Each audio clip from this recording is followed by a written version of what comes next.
राधिका की दिल में एक हलचल थी जब उसके पति अरुण की विदेश यात्रा ने उसकी सुहागरात के ख्वाबों को चुराया। क्या हो गया राधिका बहू, बड़ी परेशान लग रही हो?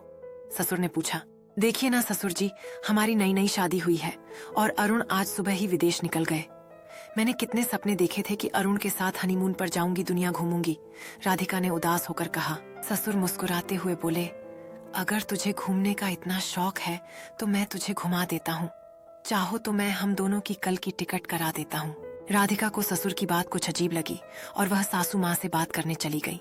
जब सास से अपनी समस्या बताई तो सास ने उसे शांत करते हुए कहा, हम भी अरुण के इस तरह विदेश जाने से परेशान हैं। राधिका ने ससुर के अजीब व्यवहार की शिकायत की तो सास नाराज होते हुए बोली, बहू ये कैसी बातें कर रही हैं?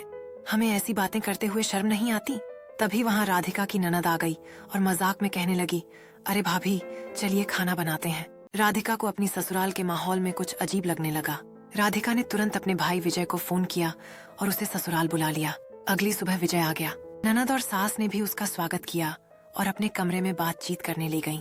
राधिका को इस व्यवहार से संदेह हुआ और वह सोचने लगी कि उसका ससुराल अजीब तरह से व्यवहार कर रहा है। कुछ समय बाद अरुण विदेश से लौट आया और राधिका से मिलने घर पहुंचा। वह राधिका से कहने लगा कि अब वह यहीं रहकर काम करेगा क्योंकि कंपनी ने उसे वर्क फ्रॉम होम की सुविधा दी है। तभी राधिका की सास, ससुर और ननद सब आ गए। सासू माँ ने बताया कि वे सब बाबा अघोरी दास जी के टोटके का अनुसरण कर रहे थे ताकि अरुण घर पर ही रहे और अपने परिवार को समय दे सके।